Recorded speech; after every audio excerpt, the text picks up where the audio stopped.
汤圆的西部地区正在发展高铁沿路的厝嘛，愈来愈多。不过民众就来反映讲，列车经过的噪音实在伤大，环保局嘛有去监测到音量已经超标。高铁公司是回应讲，因会伫咧期限内提出改善的计划。高铁列车高速通过，引起正大的噪音，带伫高铁北路沿路的社区居民正困扰，尤其是半暝了后，噪音特别明显。有住户反映，就算有装隔音筒，也是会妨碍困眠，真正头痛，所以向议员申请。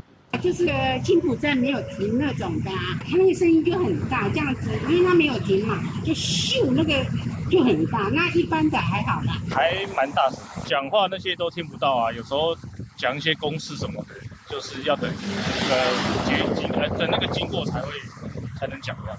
其实对周遭社区民众来说，已造成生活上非常大的影响，也造成他们精神上及生活上非常大的不便。去互噪音困扰住户大的社区，甲高铁铁路离较无30公尺。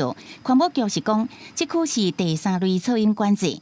环保局现场监测，确认噪音超过标准，相对音量达到87.2分贝，已经依照噪音管制法要求高铁公司限期内提出改善计划。该社区经本局进行连续24小时监测，平均最大音量监测结果为87.2分贝，已超出标准2.2分贝。